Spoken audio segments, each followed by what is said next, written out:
and then we're going to open it up to you all. So if you have any questions at the conclusion of our interview session, you can just walk up to the mic and ask the question one by one. There'll be someone to assist with the microphone in case there's any issues. But yeah, we hope you all get something fruitful out of this, and yeah, we're really happy to have you.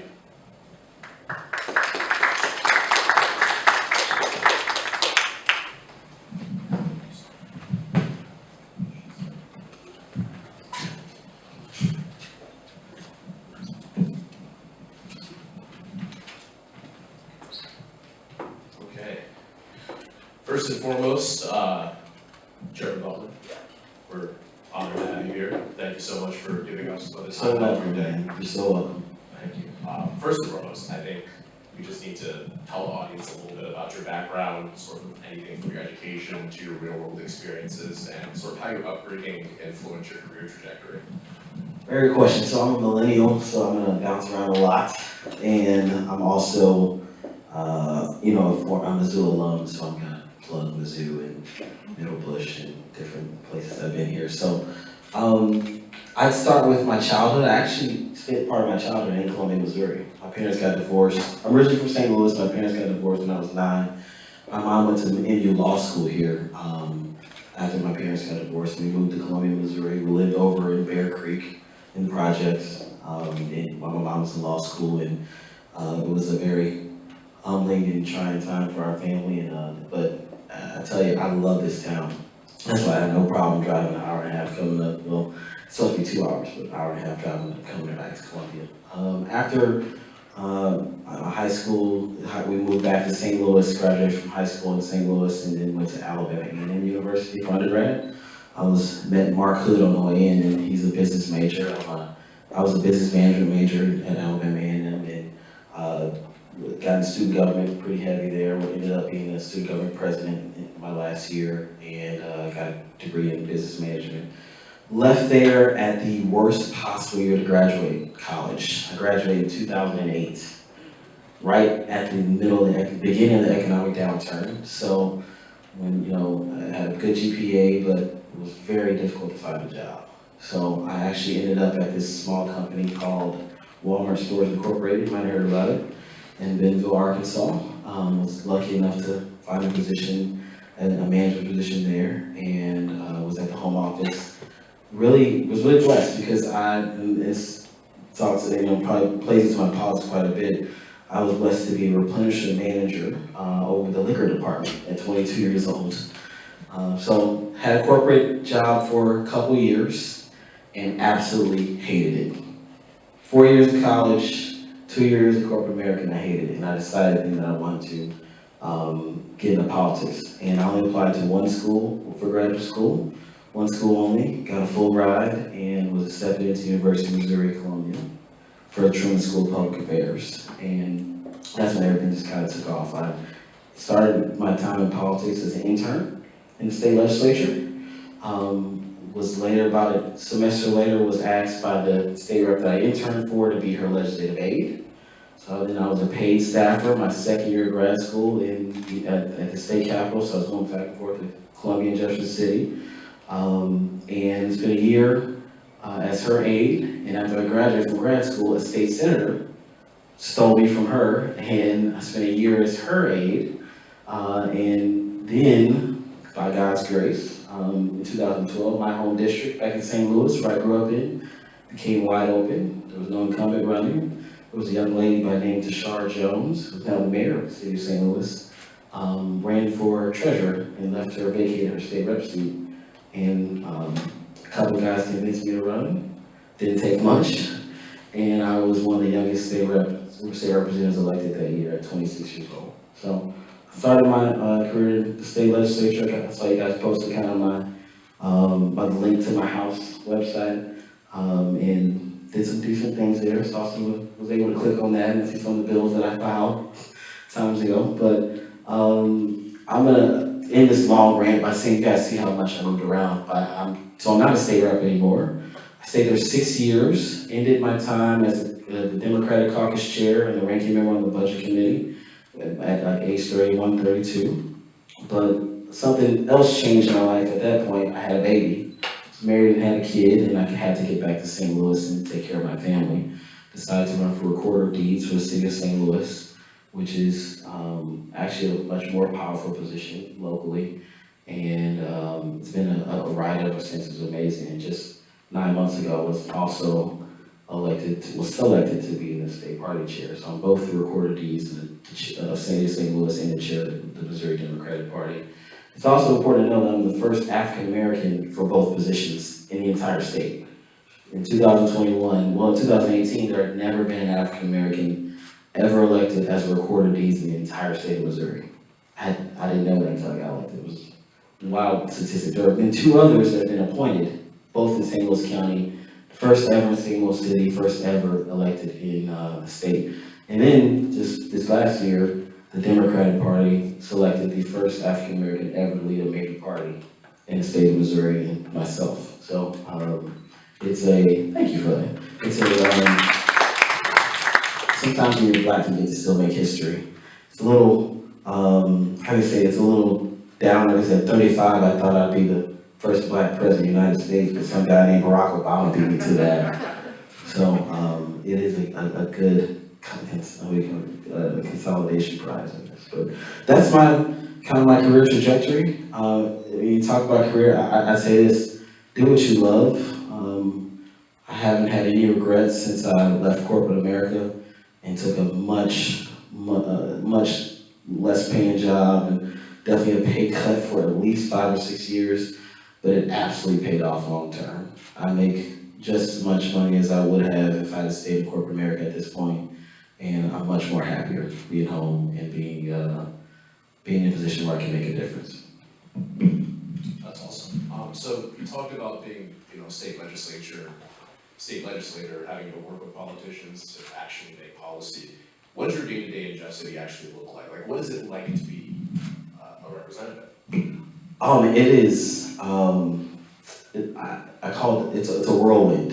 So whenever I go to Jefferson City now too, I tell folks we're about to get caught up in the whirlwind. So it's important to know that a state representative or any legislator is having meetings after meetings after meetings with constituents or other elected officials, lobbyists, just folks who are interested in or advocating for their issues. So a day in the life of when I was a state representative would start at, let me be vulnerable and honest with you guys, like I didn't do breakfast stuff. Like the days were already long.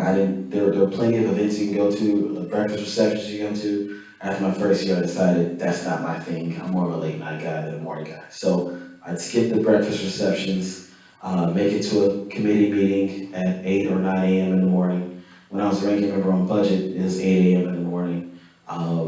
Be there until about 9:50, and our legislative session where all of the legislators come together into the huge, in our huge legislative room, and I can't remember the name of it now, it's been so long, that at 10 o'clock. So 10 a.m., we start our day as an entire body, and we stay there about a couple hours to about lunchtime, and then lunchtime everybody breaks for about an hour.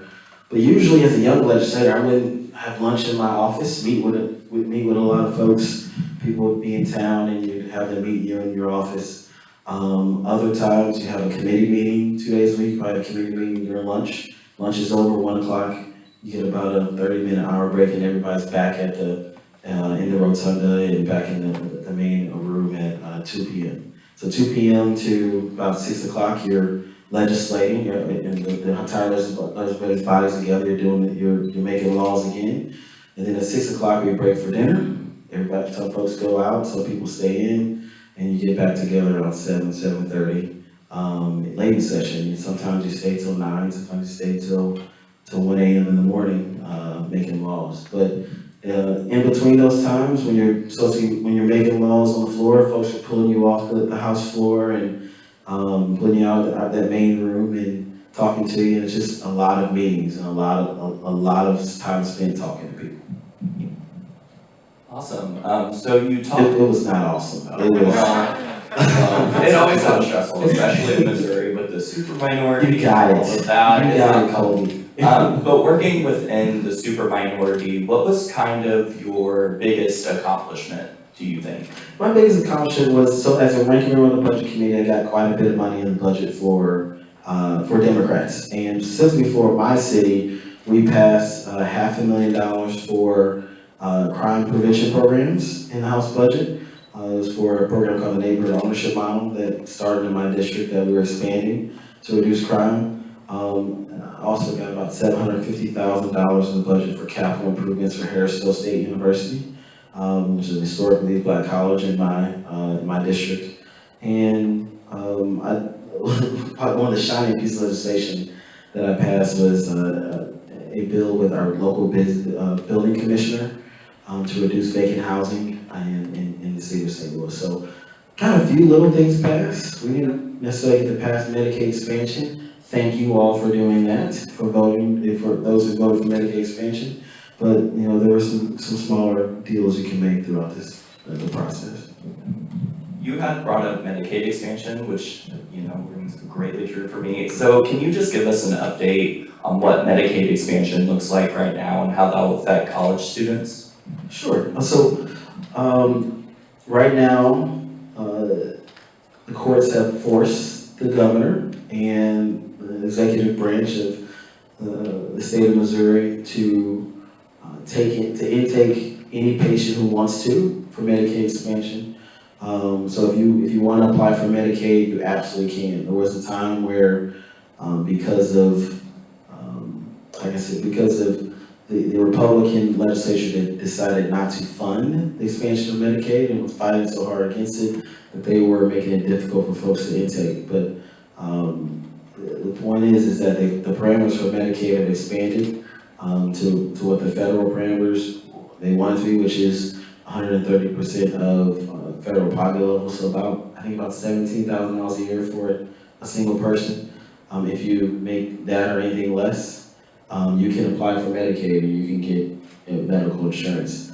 I encourage you to absolutely do that and exercise your rights to make sure you can get good medical insurance. Now, as college students, you probably have some decent insurance, and Obamacare also lets you stay on your parents' insurance until you're 26. But if you are over the age of 26 and you don't like Mizzou's insurance, you can absolutely get on Medicaid. That's great to hear. Definitely health insurance is a very salient topic now, especially when we're talking about public health, viruses. I could talk forever about that. So I want to talk a little bit about this idea of bipartisanship. It doesn't really take a rocket scientist to know that things politically, at least in this country right now, are very fractious. Mm-hmm. How do you think sort of Missouri, or even the nation as a whole, can sort of mend those diversions between the Democratic and Republican parties while still focusing on, making policy, taking care of constituencies? This is usually the time where I say, do you want me to give you the real answer or the political answer? Both. And I usually say both. I like you, man. Yes. Most people want you to sugarcoat it, but also give you the real answer. So I'll give you both. The political answer is that we have to come together as a country. We have to be able to work together with each other.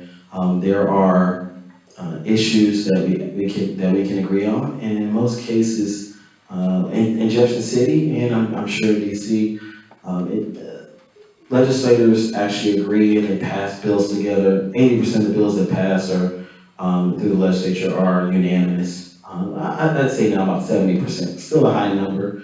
And we only hear on the news media about the other 20 to 30% that are controversial, because that's what a lot of media sources, not all, feel sells and sells papers or sells TV ads. So there is a lot that gets done, like vacant housing or crime reduction programs in a budget bill, that we don't hear about as much. So there's some bipartisanship that's there that doesn't get seen. So moving further into the real answer is, we've reached a time in politics where bipartisanship and compromise is a dirty word, and people have been saying that for a long time, but it's not the goal of a lot of politicians. When I decided I wanted to run for office one day, back when I was 9 years old, living in Columbia, and then came back around when I was in college, that I wanted to, after Barack Obama stole my dream, he also inspired me to maybe run a little faster. when I decided that I really want to be a decision maker that can be, the deal breaker, the person that was in, somewhere in the middle that can move folks over to the left. And what I find now is that that's not the goal anymore. The goal is not to actually pass policy, it's to be a celebrity. And people's goal is to have more followers on Twitter than the next person. It's to have more likes when they tweet. People would do anything for a quote on the Rachel Maddow show. And what I find a lot of people on their side and ours are more interested in being a celebrity than being a statesman. And until we solve that issue, to where there are more statesmen and celebrities in the game, or wannabe statesmen and wannabe celebrities, we'll have the same show we're having right now. And I don't know when that's going to happen. Yeah, you raise a lot of good points there. I feel like at this point, a lot of people are just tired. They're tired of the same old when it comes to politics. Sort of tired of having their leaders care more about that, news clipping or that snippet on social media than, policy, actual people's lives that are being affected by the things that are happening in Jeff City. So that's really fascinating that you mentioned that. I want to switch gears a little bit and talk about sort of your own personal, political sort of development, ideological development. So is there any, political leader, whether it be a governor or president, I know you mentioned Obama, a judge, that has had a pretty large influence on either your political thinking, your leanings, or just the way you approach politics? Definitely Claire McCaskill had a profound role in shaping me as an elected official. The only reason, not the only reason, but the main reason I came to University of Missouri was because of Claire McCaskill. When I was working in Bentonville, Arkansas, at Walmart, she was a U.S. Senator for the state of Missouri. And it was my desire to one day be a U.S. Senator like that guy named Barack Obama.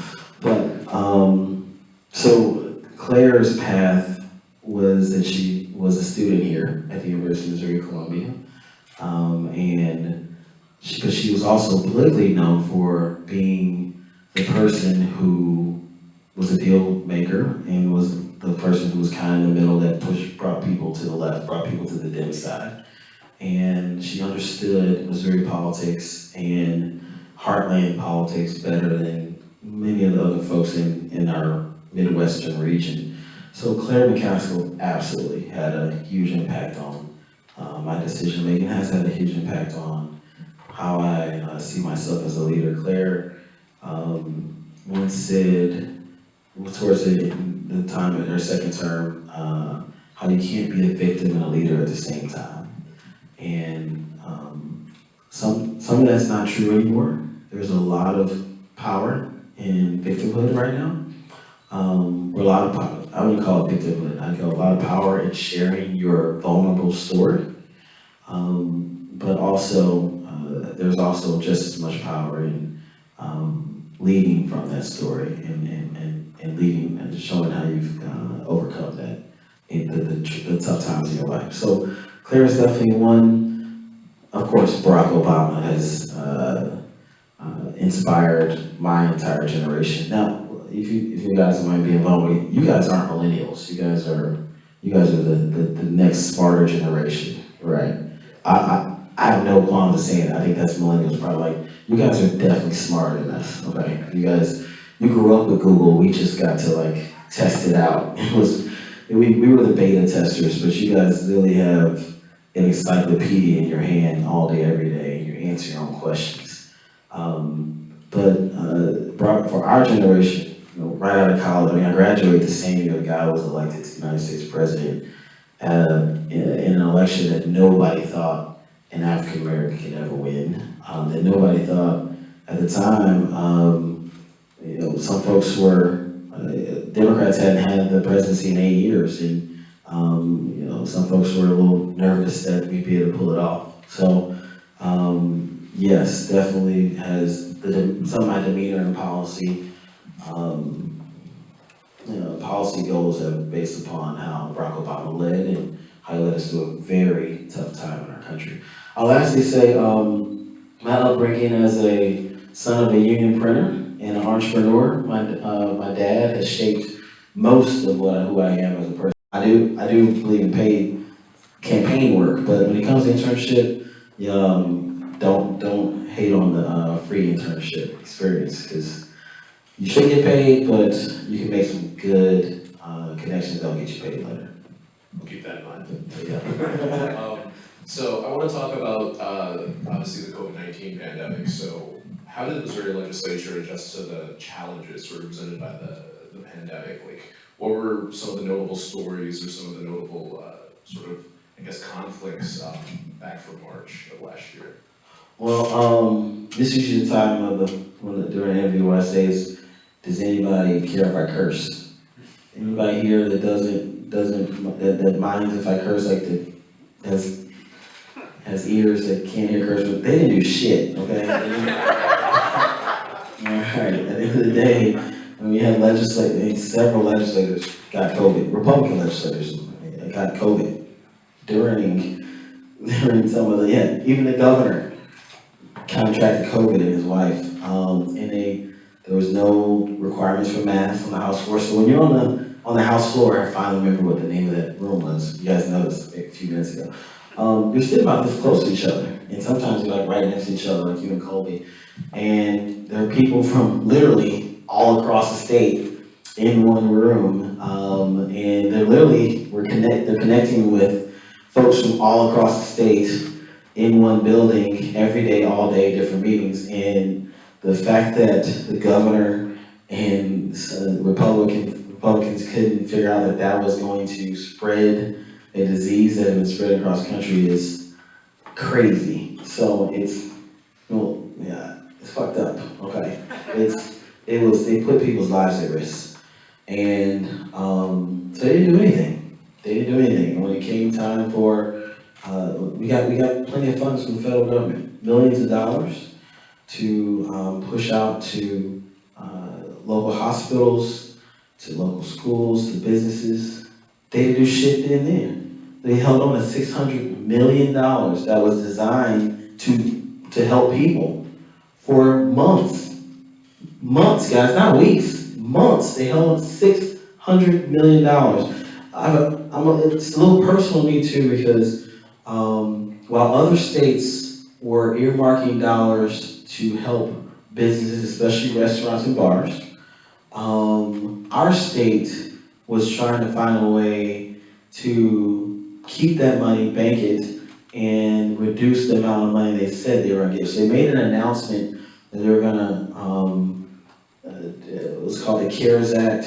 It was a CARES Act restaurant fund, and they said they were going to put $50 million into the fund. And by the time the governor announced $50 million in the fund, everybody's very excited about it in St. Louis, especially me, because another little fact, I'm the coolest bar in St. Louis right now called Open Concept. And our business was forced to shut down for 6 months throughout this 18-month period, because our city required to shut down and required to check you for masks and now for vaccine cards. But no, we're not required for vaccine cards, and folks are doing that. But what ended up happening is they ended up putting, here's a Republican's lie, they ended up putting such stringent regulations on the program that they originally said they'd give my personal bid about $44,000, you know, getting about $14,000 after 3 months of waiting. Now let me tell you the difference between a Republican administration who already has $600 million in the bank and not doing shit with it, with a Democrat or administration like Joe Biden, because Democrats deliver. When Joe Biden came into office, within 3 months, they created the Restaurant Revitalization Fund. They put about $2 billion into it, and aid came to businesses across the state, including mine, within weeks. And they saved the restaurant industry, much of the restaurant industry, while Trump and Governor Parson in the state let it lag on for about 9 months while they held the money. They still have hundreds of million dollars in their fund, and they're still not spending. So what the legislature did and what the governor did in the state when it came time when folks were dying across the state when business was hurting, they didn't do shit. They didn't do anything. They sat on their laurels. They looked at their budget documents. They said, how can we hold this money to make sure it fills in the revenue that we're losing for income. And they did what they claimed Democrats would do all the time, but we would never, ever let people die just because we're afraid of a budget shortfall. So sort of bouncing off of that then, what three issues of, I guess, sort of national importance do you think are really gonna define this next decade? This next decade, man, I'm gonna say first, I am very bad at predicting things. I predicted, was it that Georgia was gonna beat Alabama in the national championship game probably 4 years ago or something? And I don't predict football games anymore. So I hate to predict what's gonna happen in the next 10 years. The truth is, I'm 35, which makes me pretty old to a lot of you guys in the room. I probably won't decide that. You all will, okay? I don't do Twitter very well, pretty good, but not very well. I'm not gonna decide that. Many of you will. I don't have a TikTok. So you guys can reach your generation and our generation much better than we can, and especially the older generation can.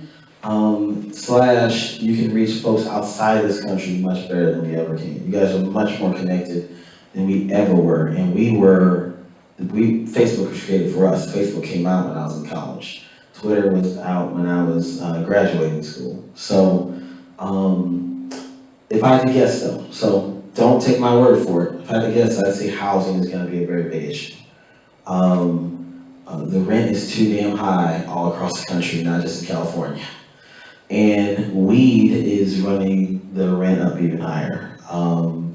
You guys, if you guys don't know this, a lot of the states that have passed marijuana recreation, there are a lot of marijuana businesses making a ton of money, but because it's not national, they can't put their money anywhere else. So they're buying real estate in those states and jacking up the market.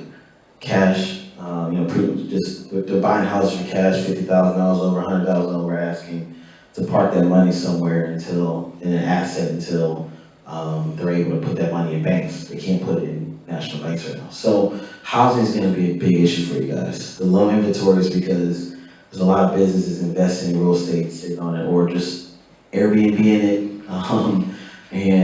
or renting it out. It's going to be a huge issue. I'd say second, of course, weed is going to be a huge issue as it continues to become more recreational. Marijuana is going to be an industry that our country wants to turn into an economic a permanent boost to our economy. I think weed is going to continue. So, but then there's some regulatory stuff there that keeps it from being as efficient as it can be. So marijuana is going to be a big issue. And lastly, your generation, I think your generation has been pushed to say climate change is the issue. I'm not sure if that is organic. If it is, then I think climate change is going to be a really, really big issue over the next 10 years as the older corporate types that are in DC move out, and the folks my age move in, and the folks your age peak in and start to push us a little further. So I would say those three: housing, marijuana, and climate change would probably be some very big issues. At the same time, once again, caveat: don't take my word for it, because you guys are going to tell me in about 10 years. So outside of what you think will be important to us, what issue? I didn't say I think it'd be important to you. I just think what issue or issues are the most important to you? Man, very good question. Most important to me is education. I did miss a little part in between. I was a teacher for about a year.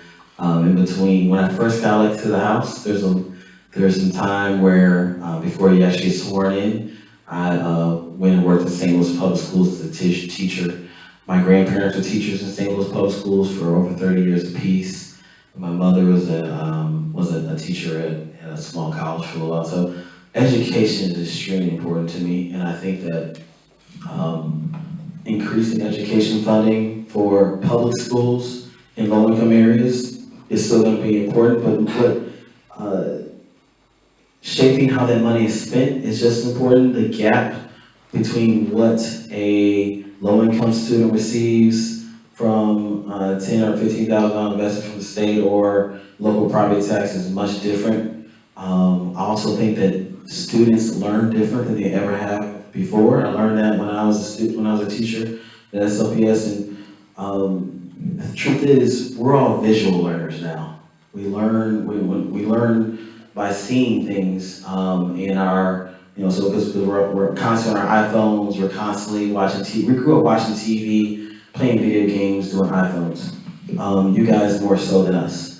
Our parents grew up reading books and playing board games, so they're more literal learners. And the problem with education right now is our parents are running the system and we're not.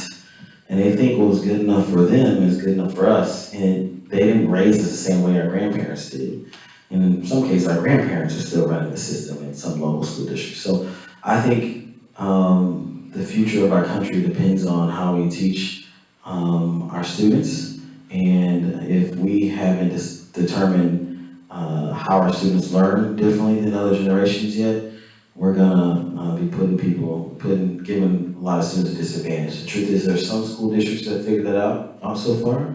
There's some colleges that figured it out better than others. But especially for low-income students, that is not, those districts have not caught up. Yeah, so reverting back to what you talked about earlier with our state government not doing a whole lot with the COVID-19 pandemic. You can curse too, Colby. I'm not, no, we're in public, I can't do that, I have a reputation. But what What about my reputation, Colby? What about mine? Go ahead. Listen, there's a growth difference here. But what has the party been doing to promote COVID-19 safety and getting people vaccinated? Well, we've been on we've been posting a lot of things on social media to spread the message. We've written a lot of op-eds in print media to make sure we spread the message. We've been promoting what our legislators do in Jefferson City to spread the message, but most importantly, our local mayors and county executives have led the way all across the state. Democrat mayors and county executives in good regulation and in passing mask mandates, as well as setting up vaccination centers and vaccination opportunities for folks. We've been pushing to get vaccinated for 6 months now. We've been pushing ever since the vaccine was available. Democrats all across the state, but especially locally, have been pushing getting vaccinated.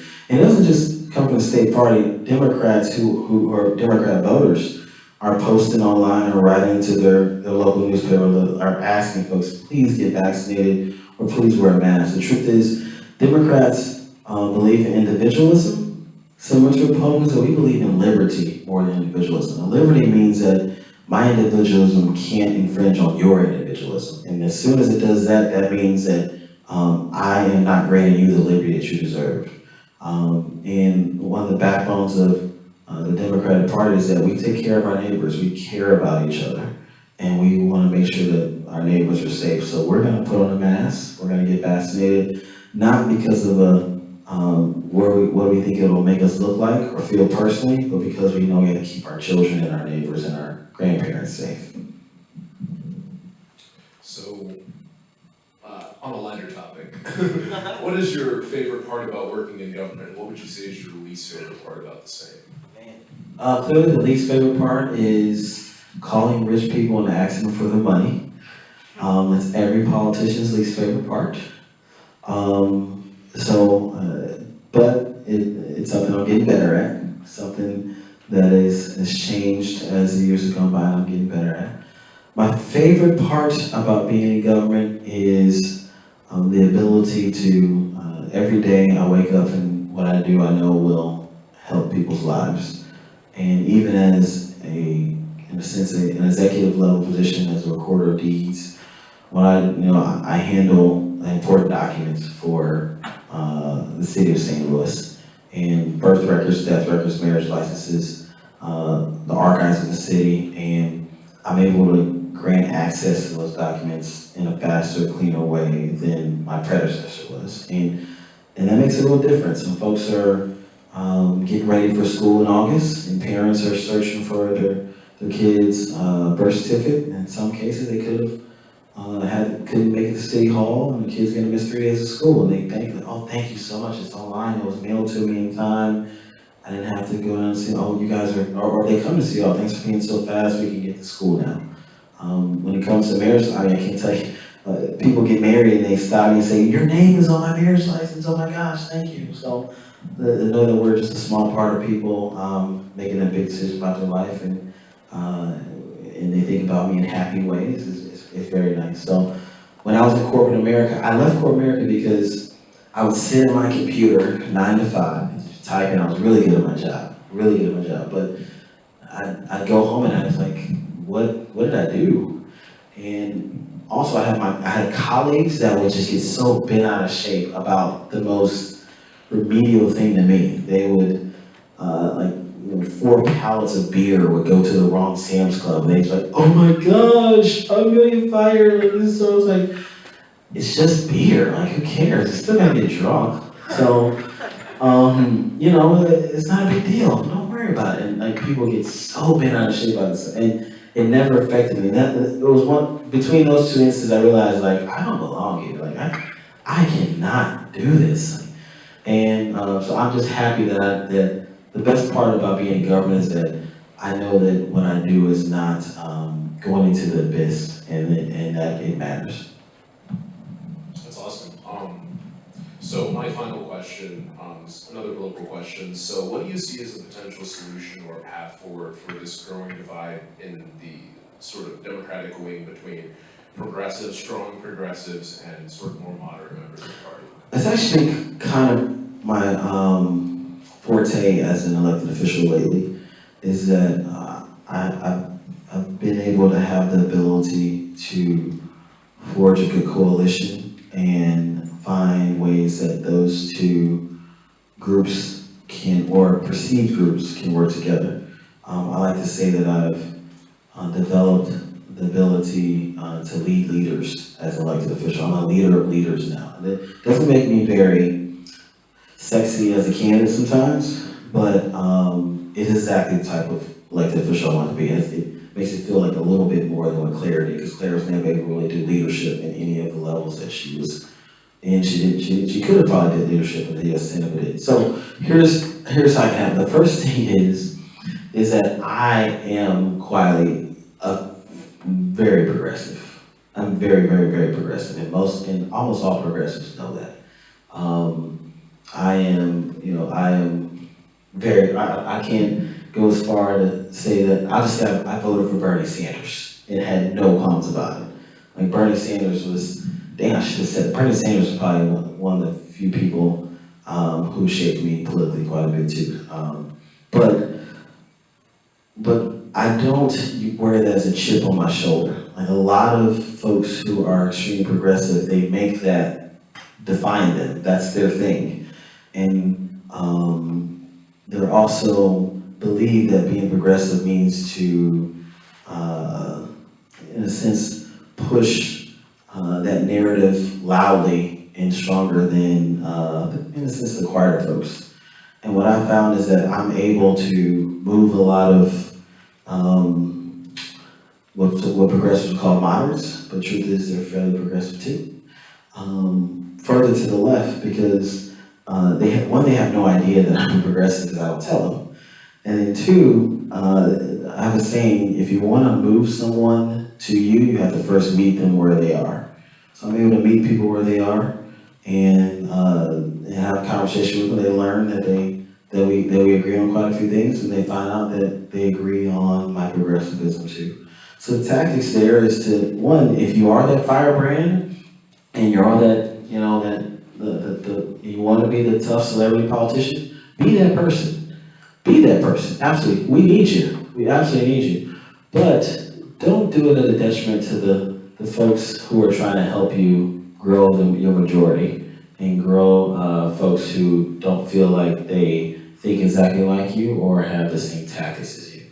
And so, number one is for everyone to partner. Having that person in the middle who believes like you, but is not as loud, being as loud. And what I find is that not to make progressives a victim, because I am one, but a lot of far left, people call them far, I hate to use these terms because they're getting old. A lot of quote unquote progressives have built a narrative, and Bernie in a way helped with this too, that they are different from the established Democratic Party, that they're not establishment. And a lot of the establishment gives ground to that movement when they do, in some cases, what they did to Bernie in this state, where they make things unfair for a progressive candidate or a group of progressives. And progressives jump all over that. You can do something just as send an email to the establishment candidate, not to them, and whenever part of the narrative is that progressives feel like they're sometimes treated unfairly because they're not part of the establishment. But when you make things fair for everyone, you kind of take away a lot of that disarray or division within the party. And the truth is that every single person who calls themselves a Dem should have access to the Democratic Party. Folks who vote as Democrat, everyone's equal, and everyone has the ability to shape and to grow our platform and our narrative, and most importantly, our tactics. And we need each and every one, especially in this state, to work together, and even progressives know that. But fairness is extremely important in any leadership position, but most important when you're dealing with groups who have similar but different policy goals. And the last thing I say is the truth is, the greatest tactic I learned in dealing with the two different factions of the party is knowing who our real enemy is. And I live in St. Louis City, so we're the most, I wouldn't call Kansas City is actually the most progressive area in the state. But we're Chicago style, very tough brand of politics in St. Louis, and we have some very tough progressives in our city. But I'll take any moderate Democrat in St. Louis City over a Republican in Jefferson City any day, 10 times. Because I didn't grow up in, I didn't grow up in City Hall. I grew up in Jefferson City. I know who the real enemy is, and the real enemy isn't a blue dog Democrat. The real enemy is Josh Hawley, okay? The real enemy is Roy Blunt too. The real enemy is folks who defend Donald Trump. And if I only have so many hours in the day or in the week, I'm gonna make sure that every Democrat spends their time on the real enemy, on folks who wanna make it harder for women to make choices about their bodies, for folks who wanna take money out of poor people's pockets and reduce unemployment, and folks who want to destroy our economy and make it better for rich folks and not for folks that grew up like me or you. So that's the real enemy. When we focus on that, you find that, man, we agree on a lot. We just disagree on sometimes the tactics on how to get it done. Yeah, so 2020 was very rough election-wise here in Missouri for the most part. Obviously, Cori Bush exists, but what are your plans to address the electoral inadequacies that we had in the past? So, that's another one I talked for a long time. But to make it short, first, 2020 was predicated mostly on COVID. And while we lost a lot of our races by about 17%, is the percentage that the average we lost by.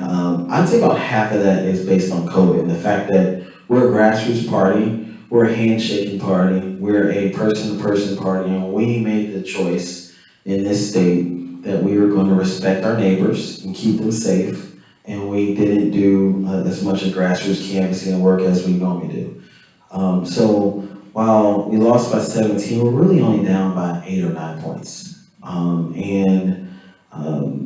Because of that, it's a little close. I think we'll get back a lot to what we lost already.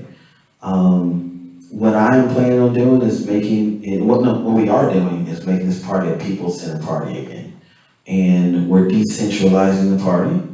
We are investing less in mail pieces and TV ads and a centralized staff that serves the party chair, and more in college dims and local offices across the state and local staff who have local relationships and know local messaging and are able to find good messengers and candidates for us locally. We're getting closer to the people, and we're building an organization that most importantly is gonna serve volunteers and serve folks like you and not serve candidates for statewide office. So I believe that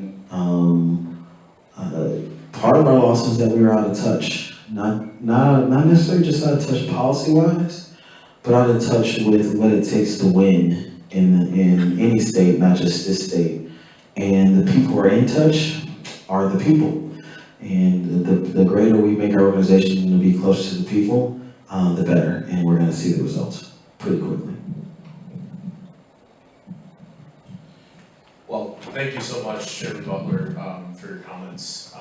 I'm sure a lot of people can sort of relate to a lot of the ideas you're talking about, and also relate to sort of the difficulties of just, being a public servant and having to answer a call greater than yourself. So thank you so much for sharing with us this afternoon. Thank you. We're going to transition to the next part of this event, where we're going to have individuals in the audience ask any questions you want, preferably to Chairman Butler, but if you have any for me or Colby, go right on ahead. So yeah, if anyone has any questions, you can just line up at the mic and we'll go one by one. Awesome.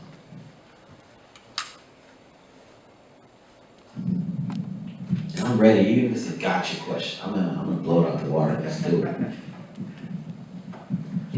I think we're good. You can start by saying your name and major and year. All right. I'm Blake Stanley. I'm a political science major. First things first, good to meet another guy from the St. Louis area. Good to see you, Blake. My question is, what is your plan for voter outreach outside the major cities in the state, like St. Louis, Columbia, Kansas City, especially given last year's, route and the upcoming run for the Senate seat? Great question. Great question. I'm trying to think how much I should give here because it's a nonpartisan organization. Any Republicans in the room? If you don't mind, if you're Republican, come on, let's let it out. No worries, they wouldn't tell me anyway. But I'll be honest. So I'm gonna start by saying I like to call St. Louis, Columbia, and Kansas City the Democratic choir. And a lot of what we do as Democrats is preach to the choir, and we don't really save anybody with that. So we're planning on we've already started a rural op-ed initiative to where we're connecting with, we had 2 journalists from rural Missouri who said, hey, we wanna help the party, we wanna help organize folks to write, to tell their stories in local newspapers. So we've connected with them, and we're getting local folks from rural Missouri to begin to tell their stories about Medicaid, how Medicaid expansion or the lack thereof affects them, how COVID affects them, how economic policies across state affect them. 2, we're building better relationships outside of the choir. And quiet as it kept, there are 10 media networks, media regions in our state, called media markets. And we really only play in 3. The other 7 are places where we don't have a lot of relationships with the party that we're building, but also we haven't had a lot of contact with local. So a local TV station in Southeast Missouri is golden, man, to get your message out. So we're making sure we're building relationships there, and we're getting them the information they need, like what their legislators actually doing in Jefferson City. And 3, we're showing up. So 90% of politics is showing up, and we haven't shown up in a lot of those areas in a long time. And we're in what I call, I have a pretty clear timeline of events that are winning in a cycle. We're in what I call a relationship phase for the next 6 months, which means that if a group like the Missouri Debate Union calls me and asks me to be at an event, I'm gonna show up because I love to build a relationship with you. do the same thing in Southeast Missouri and Southwest and rural communities all across the state. I'll be in Lawrence County and then in Lincoln County in one day, 2 weeks from now, because we want to make sure that we're showing up and we're letting people know that we care about them. Some other things go into that, but I'll probably talk to you about them offline too. Good answer, thank you for your time. Thanks, Blake. Hi, my name is Brian Rumpf. I'm a political science and economics major. I first want to thank you so much for coming out. I could probably speak for everyone saying this means a lot to us. So my question to you is, so I know that you were talking about the expansion of Medicaid and getting more people under the canvas and kind of the umbrella of Medicaid, but I wanted to get your thoughts on what role in employment-based Medicare and insurance could play in that, and if you think that we could look at expanding that as well, or as if Medicaid would probably be the right way to go. Very good question. Employer-based Medicare is actually, I don't use the word low-hanging fruit, but a greater need for reform and regulation in order to affect more people faster. So I'm a progressive, but I don't believe that there's going to be universal health care in this country for at least another decade. The Obamacare fight kind of taught us that, and to be quite honest, like President Obama and all Democrats across the country did as much as they possibly could to get as close to universal health care. We need to get the public option in Obamacare. If you guys remember that fight, the public so at this point, in order to get the results we need, we have to go through employer-based and private healthcare. I've been talking to quite a few people about this actually in the past few weeks. My solution has been, I think what's very important in that is consumer information. The healthcare is one of the only industries in our country where you can have a service done on you and you don't know the price of it before it happens. Like imagine going to McDonald's and you order a Big Mac and fries and you point to it and say, oh yeah, I'll take the Big Mac and fries. You have an idea, it's probably $5, now it's $8, and then they give you it, you eat it, it was all right, and they say, oh, that'll be $200. That's healthcare for you guys. It's literally what happens. Everybody gets the bill in the mail, and they're like, oh my gosh, if I had known it cost. So the thing is, consumer information, folks be able to make their own choice about comparing surgeons or surgeries or even equipment or physical therapy to mental health services. Being able to compare prices is going to help drive those costs down and help solve a lot of the issues within our capitalist healthcare system. So I think it's very important there are changes made. To your point about employer-based insurance, we just got to be willing to do it. Thank you very much. Thank you. Hi, I'm Luke. Hey, Luke. Paul alluded to me as one of the co-founders. It's great to have you here. Thanks, man. I'm majoring in poli-sci, economics, and constitutional democracy. I'm a junior. Nice. Nice. We know what you're going to do. One of the issues I'm really passionate about is campaign finance and election reform. So with that in mind, 2020 in Missouri was obviously a bad year. Dirty Missouri. Go ahead. Yeah, it hurt a little bit. So I want to specifically talk about that last initiative to overturn Clean Missouri. It passed by the narrowest of margins, and it really is going to hurt, I think, Missouri Democrats. Does the party have any plan to address this, to bring it up again, or what is, in your view, the correct way to go about doing this? So, I've been part of this fight for a long time. Quiet as kept, I've been on the board of a major progressive organization and funded a lot of this stuff in the St. Louis region. When you talk about dirty Missouri, the truth is I have a opinion about how that happened. And there were some margins happened because when Clean Missouri came around, it was a good collaboration on the campaign side and the ballot initiative side between progressive organizations and elected officials. And while we weren't as elected officials in all the planning, I was one of the few that got to be on the outskirts of it. I wasn't in the rooms making the ballot initiative. When it came time to promote the program as a ballot initiative, we were included. I remember Tashara Jones and Senator, wasn't Schatz, but it was started with an S, a conservative senator from Northeast Missouri. They were on the commercials from the beginning. But when it came time for Dirty Missouri, the organizations took over the entire campaign, and they didn't really enlist us with help, and that's really why we lost. And so the first thing we're going to do different, and we already are partnering better together with like-minded folks, whether they're part of the organization or part of the party. But then the second thing we're doing to part is how do we fight back against it is, one, we're putting fighters on the redistricting commissions that are ongoing right now, because the system reverted back to a bipartisan system instead of a nonpartisan system. We are hoping that, we're hoping that an organization will sue the state government for some of the parameters in Dirty Missouri that were unconstitutional. We think they can be successful in almost removing the law because it's unconstitutional, and then we're gonna probably have some piece of legislation that we're gonna present and make a part of our platform that support campaign finance and the future of campaign finance. All right, once again, thank you so much for having us. Thanks, Luke.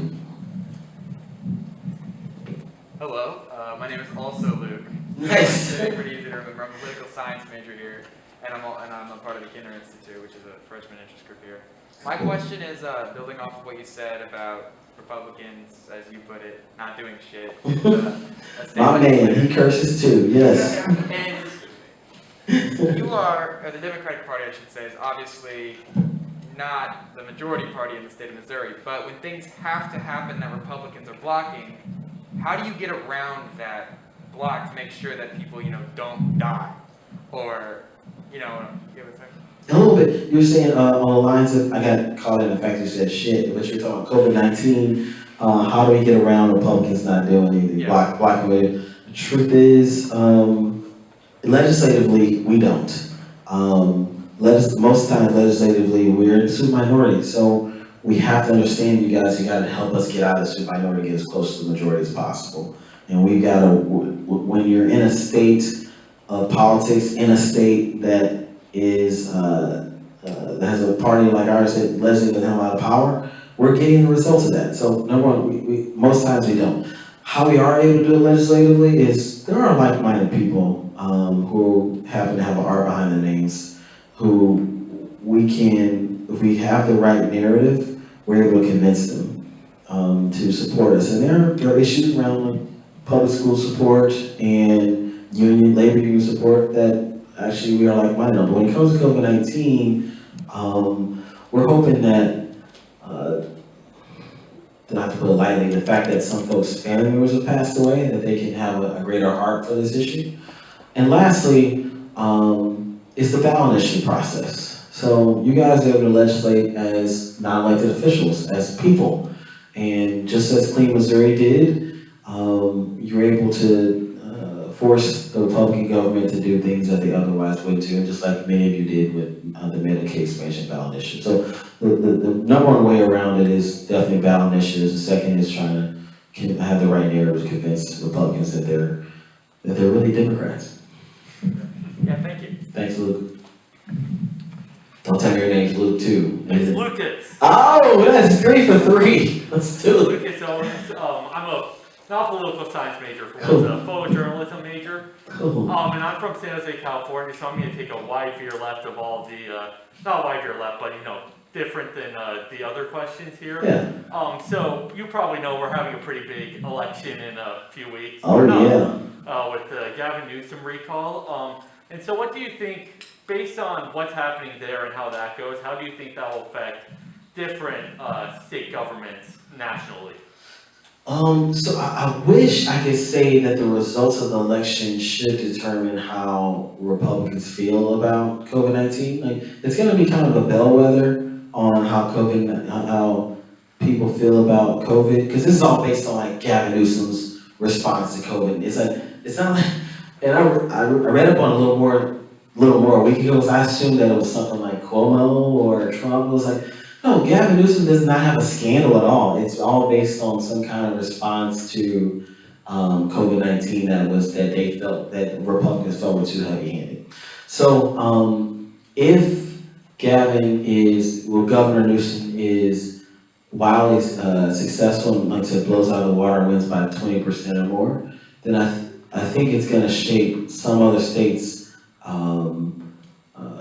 thought process around how popular their narrative is about COVID-19.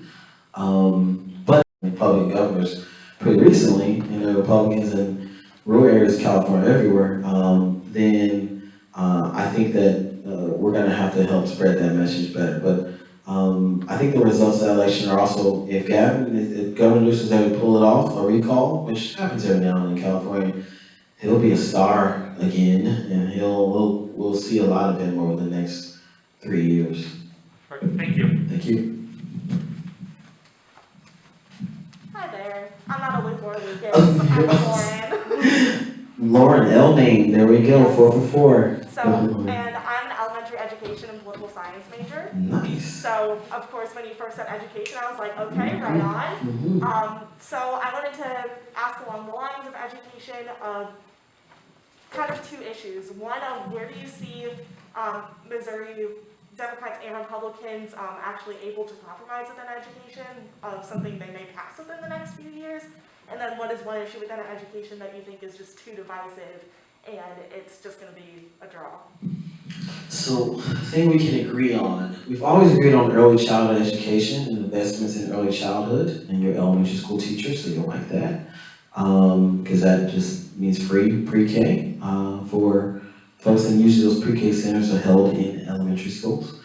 But that's been something we agreed on in the past. Something that they can agree on now is, once again, I think, so part of my whole spiel about visual learners, flipped classrooms is the culmination of, are you familiar with flipped classrooms? Great, you learned about it here, good, because I taught in one last semester. awesome, perfect. So flipped classrooms, what I'm talking about, that Parkway School District has that St. Louis Public Schools doesn't. And that's like one of the biggest differences between visual learning at home and then in-person instruction rather than in-person instruction, and then since homework at school and then the old way in poor districts. So I think that there absolutely can be an opportunity to expand flipped classrooms all across the state and making sure that that's more the norm, slash making sure that visual, technology is something that everybody can agree on, that there's enough funding for technology for students across the board. So let's talk about divisive. Divisive politics is definitely going to be surrounded around charter schools. So, I clearly as a legislator was on the side of, I don't want to say I was anti-charter schools, because some of the best charter schools in the state were in my state representative district. But I do believe that we should be spending our money and increasing support for public schools. And almost all Republicans agree with that because they're not asking for charter schools to go in their districts, only in districts in St. Louis City, County, and Kansas City. But it's a very divisive issue because of money, and there's a lot of money on the charter school side, and there's a little bit representing the poor public school students. Excellent, thank you so much. Thank you.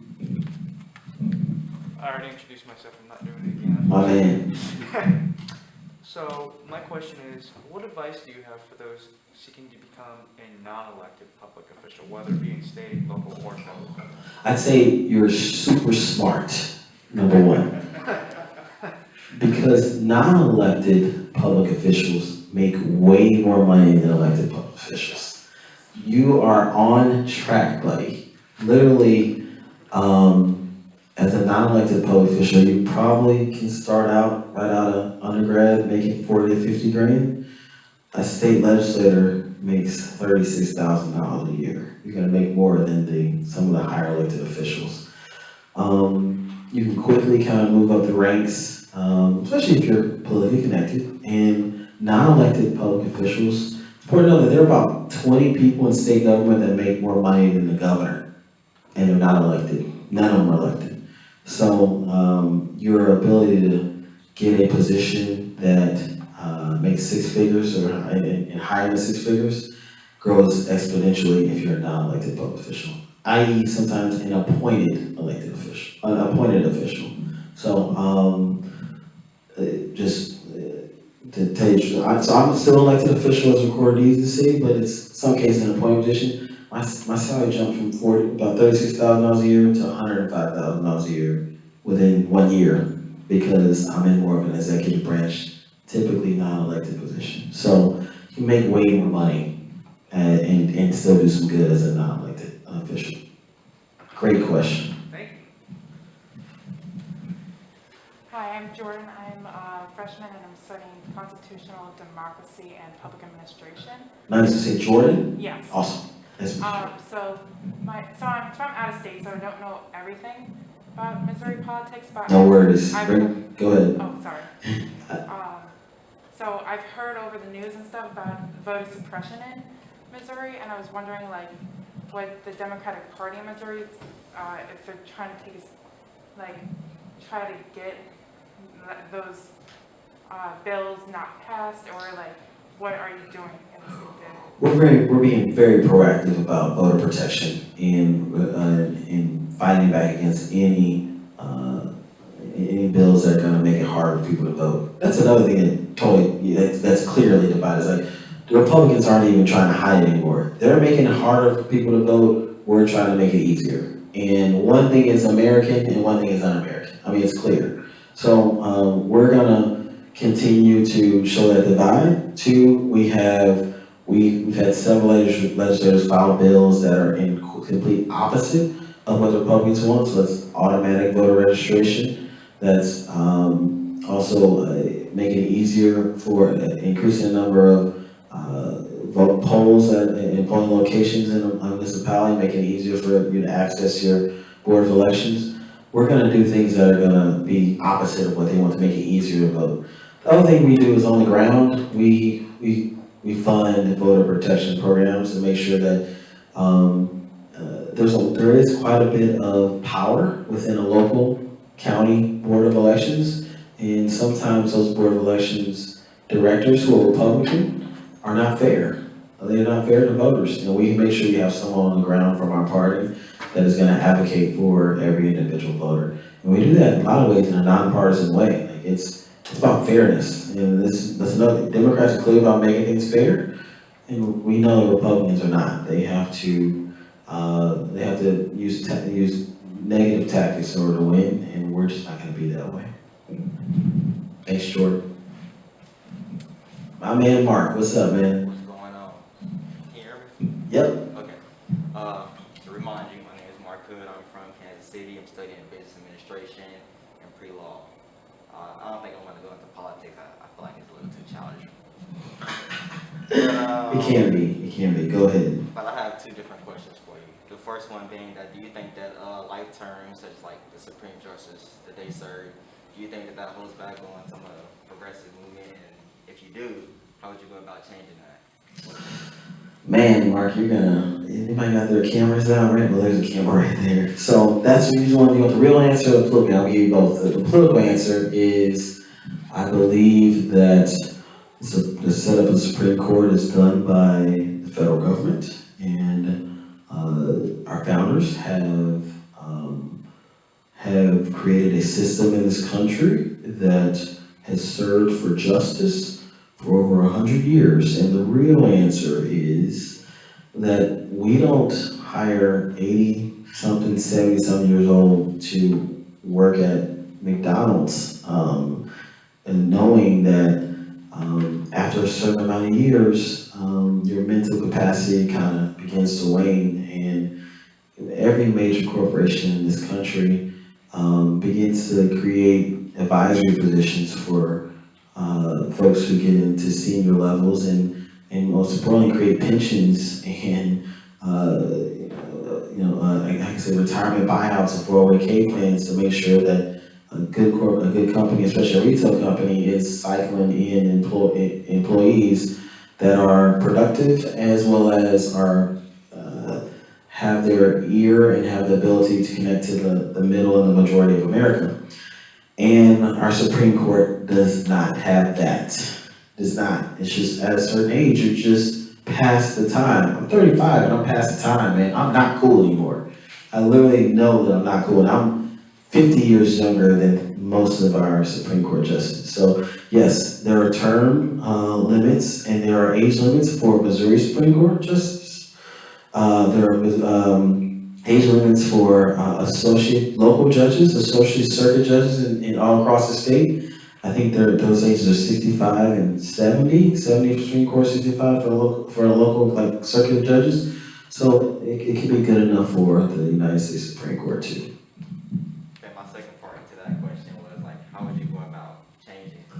If you did, I feel like that'd be pretty hard to do. I think how to go about it is if I were in federal office, would make the case that judges, that these parameters are, like I said before, on local and state judges already, and that if they're good policies for local and state judges, they should be good policies for federal judges too. And I think you can convince some people. I think that the problem lies, we saw this in the last 4 years, in the last especially 2 with the Trump years, how Supreme Court judges, in some cases federal judges, is very politicized because each side is afraid that a president is going to appoint too many judges at one time, that it will sway the court and make the court too conservative or too liberal or progressive. And that's a big fear. But the truth is, there's an old saying in DC too. The saying is that the quickest way to make an enemy, to turn a friend into an enemy is to appoint them to the US Supreme Court. Because the justices never do what the president thinks they're gonna do. I mean, look at Kavanaugh for number one. I mean, Justice Kavanaugh has been, for all intents and purposes, to most of the folks on the right, a liberal. And because when they get to the court, they know that they have the position now, and sometimes they realize they have a responsibility, but also it's not our fault that Republicans are a one-issue justice party where they just care about what Kavanaugh thought about abortion. They didn't need to ask when he thought about all this other stuff, like campaign law. They don't even care if they thought about one thing. So I think there could be, if I were the U.S. senator, I'd put a parameter there that no president could appoint a majority of justices within their time in office. So that means that some Supreme Court justices probably get past that 65 years, they can be 66, 67, 68, waiting till the next president came in.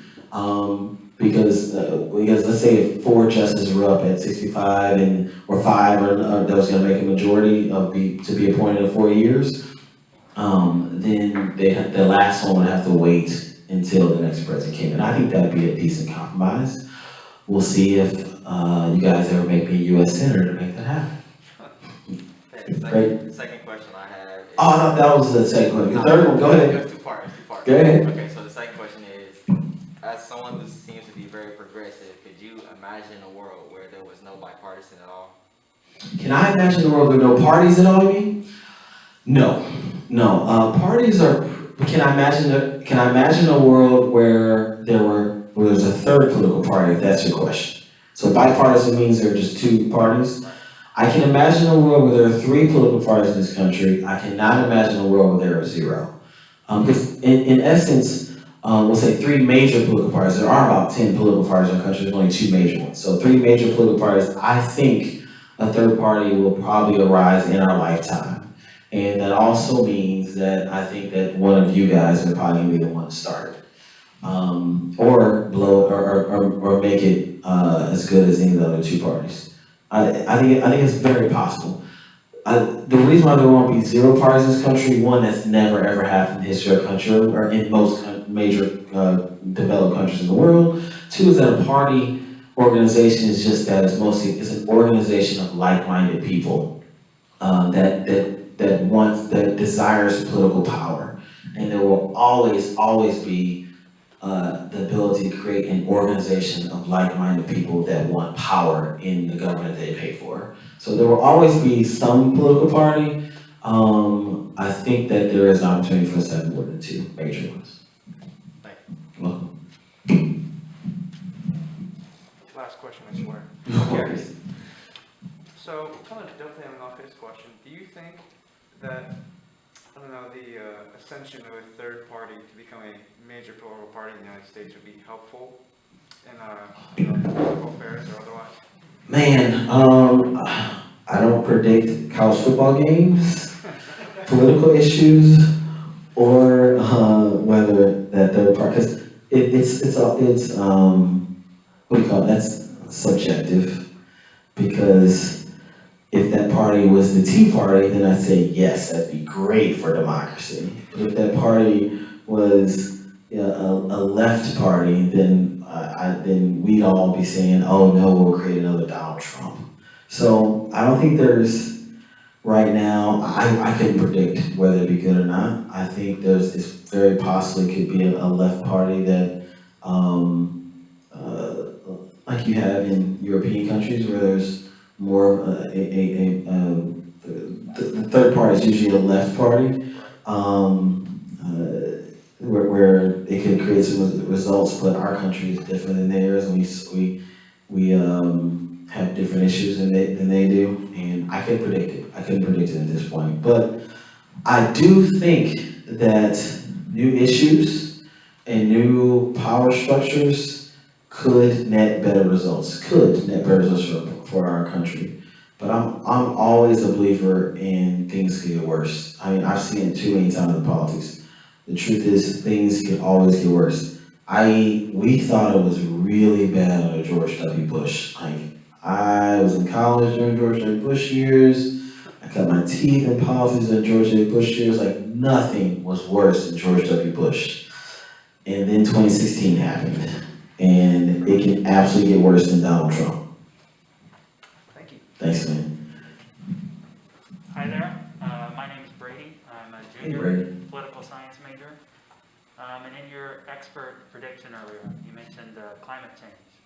And I was just kind of wondering, how do you and the Democratic Party of Missouri view that issue politically? Is that something you view as a winning issue with the voters? And also, if we were in a blue Missouri, what would climate policy look like? Man, that's another, I'll give you the real answer. Well, I do the political answer first, I have to.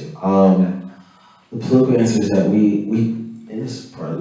actually take climate change very seriously as a party. We don't expect a lot of our ideals in our legislative bills that we file to be passed. We do think that there is some compromise and some collaboration that can be had with the majority party when it comes to conservation and rural area and changes, but especially around fishing and agriculture. But we're at a huge disadvantage from ag corporations and corporations in general who have a lot of oversized power in our state government. So the real answer is climate change doesn't seem to be a political winner for Democrats right now, especially folks over the age of 50, and then folks between the ages of 30 and 50 kind of put their economic needs ahead of the future of the world right now. And some people say they would say they're putting their children ahead. They're trying to get their children the difference between getting their children a Corvette than a Cavalier. They don't make Cavaliers anymore. You guys don't know what that is. So it doesn't. The truth is, a lot of people over the age of 30 just don't give a shit about climate change. They don't feel like it affects them directly. So it doesn't seem to be a political winner.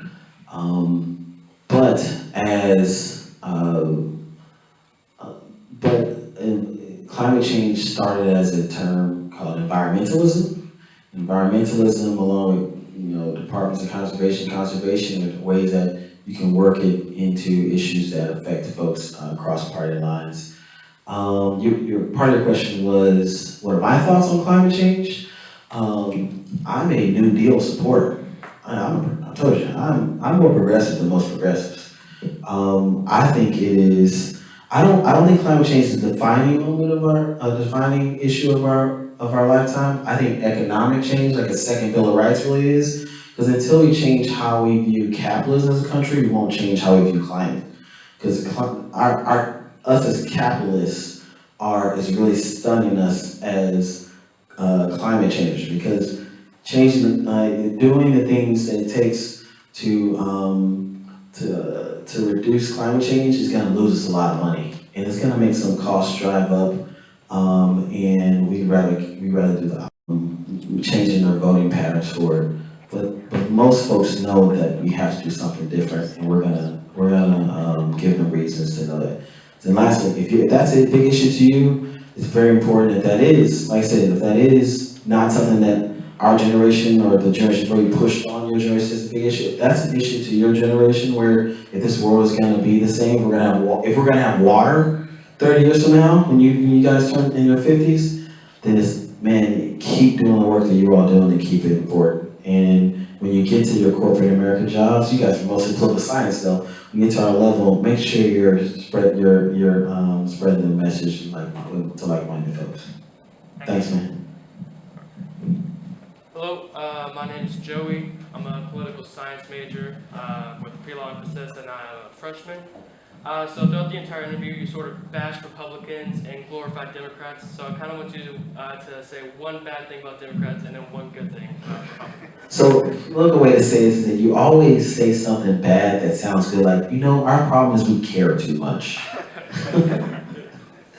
We just care too much. We love people, and then we allow, and this is kind of the truth that moves into like the real answer, is that we allow our desire to do good to outweigh our desire to win. And as Democrats, I have a saying, I was saying that politics is not what it seems. It's not so much about policy as it is about personality. And it's not so much about reason as it is about relationships. And one bad thing about Democrats is that we think politics is about policy and reason. Like, it's about, I have a good idea, that means I'm gonna win. And people are gonna like my idea because I'm right. I went to school, I studied this stuff, all the research lines up to it. Because I'm a voice of reason, that means I'm gonna win. And the truth is, that shit is false. Like, that is not how policy works. It's partially why, and I don't know, Mr. Hood, I don't know if you want to get, like, lawyers make the worst politicians to me. This is taped, and I hate it, but they make some bad, because law school teaches you how to be logical. It doesn't teach you how to, and a lot of what's in politics is illogical. So what our party can do better at is partnering. We should never, ever lose our vigor to do good, and never lose we will never lose our thought process that government can be a large force for good. And we absolutely are right on the issues. Everyone knows it. Even Republicans know. They tell us quietly all the time, like, I know you're right, but the RNC is gonna kill me on this issue, so I gotta do this. They do it, trust me, we know they do it all the time. So we gotta have good policy, we gotta have a reason, we gotta match those with good personalities and good relationships and knowing how to win in an industry and that we know is can be dirty, it can be tough, because that's what taking power and having power is. No, it can be tough, not necessarily dirty, it doesn't have to be dirty at all. Great question, man. One good thing about Republicans? One good thing about Republicans. Not gonna give you that, buddy, not gonna give you that today.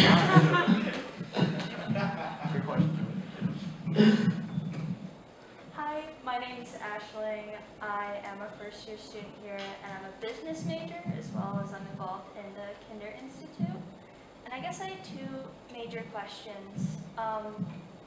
What would your stance be on the U.S. getting involved in foreign policy? I mean, most recent event is going to be the massive blunder getting out of the Middle East, and what we should do about that, get involved again, or stay out of it and just let the mess we left behind. And then also, big players like China and Russia, and that China also kind of brings back to like pollution and that with the environment. Like, how are we going to tackle those issues as a country who's not the most well-liked in the portions of the world that need help the most, if you want to look at it like that? So, what I think about the U.S. involvement in foreign policy and system, I think as a state party leader, not the national party leader, I got political answers that those are federal issues, and I think it's very important, like the folks who are in the fight every day and are in the federal government and DC to have precedence and have give deference to what they know that I don't when it comes to foreign policy.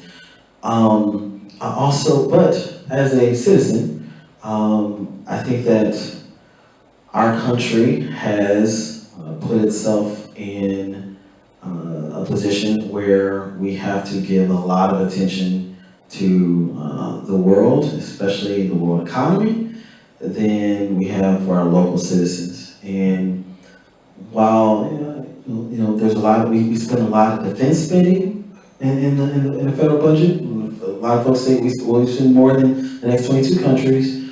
We also we spend a good portion, large amount, but a remedial amount on foreign aid, and we've pretty much, I hate to be real on this issue because I'm not a federal elected official or get to know what they know, but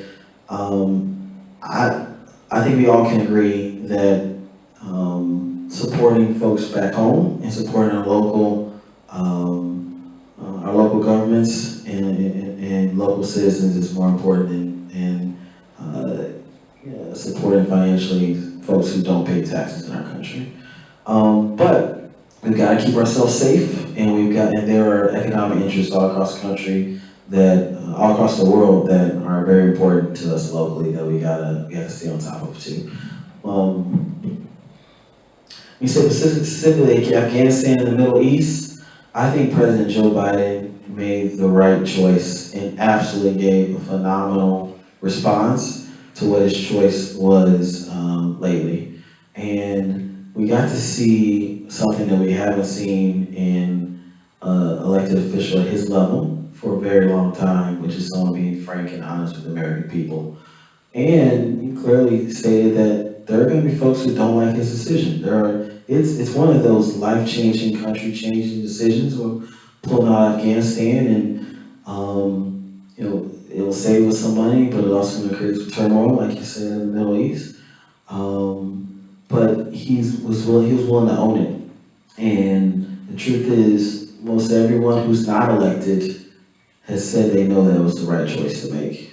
And we're going to see some political banter about it from the elected officials, but we all know that we try our best, and we, as Americans, we know that's what we seek to do in foreign policy. All right, and then, sorry, just one more question. This one's a little more local. Okay. Man, you're good. You go all the way from the foreign to the local. You're good. So this one, it is more local, and it does pertain, as I am a business major. So how would you suggest that, businesses start turning their gazes more inward and supporting local, massive corporations, supporting more local communities rather than just the massive need for companies to expand that it seems to be these days? So how do corporations support local companies and expand their companies? So local communities, as it seems, instead of doing that, there's some trends, but most of the large corporate entities in America seem very keen on just looking out for themselves. So as a business major, that's the nature of capitalism, though. My first day in business school, they said you're in business to make money, and we're taught that we're not nonprofits, they're not charities, businesses exist to make money, and American capitalism is, quite frankly, some of the most excessive capitalism in the history of the world. So, do you mind if I redirect your question a little bit to say how do investor interests invest more in local companies rather than large corporations? Yeah, that's fine. Cool, because those large corporations are in competition with those local companies. They don't, a company that would come up, and this is one from St. Louis, Anheuser-Busch, which is a a huge, as institutional corporate partner in St. Louis. Like, we love Anheuser-Busch in St. Louis. It's too big to fail in St. Louis. And what they've done, when they start looking at local companies, what they do to help local companies is that they buy them. And they literally make them a part of their corporation and their conglomerate. And they bought plenty of small, like St. Louis is now known not just for its Anheuser-Busch beer, but all the smaller breweries all across the country. There are about 20 very good small breweries in St. Louis. And most of them are being gobbled up by Anheuser-Busch. They pay them, they still make the beer, but Anheuser-Busch ultimately owns it. So how do investors invest more in local companies? So I'm gonna say that investors must do that in order to grow our economy. The truth is, corporations are not good engines for innovation. They want to say they already have these large R&D budgets, but their research and development budgets are mostly based upon paying some smart kid from a school that is the University of Missouri Columbia, where the good ideas really are, that are connected to real people, and then actually, or buying a company that has a good idea that they can then profit off of. Local investors, national, local, need to invest in those actual local breweries. Let's say breweries for my example, and say, how do we make you national? How do we grow you in order to create another big company, another company that's gonna support America? Because another thing that we know in St. Louis about Anheuser-Busch is not American owned anymore. A lot of our major corporations are being bought up by multinational corporations, and they're being in another one recently in St. Louis is Monsanto was recently bought. It's another juggernaut institution corporation in our city, in our state, which is bought by Bayer. It's ran out of, I believe, Germany. So we have a Belgian company owning Anheuser-Busch and a German company owning Bayer. So we gotta investors have gotta invest in the next AB or the next, I like to say even better, the next airplane. So in order to change our economy, and this is where I say you guys are important, there was a time in this world where America built everything else, built the things that everyone else in the world needed. We created the airplane, we created the automobile, we created the light bulb, we were the innovators of the world. And that's just not the case anymore. Think of the biggest thing we've created in the past years. Some pretty cool things. Google, Facebook, huge things, huge profit centers. They are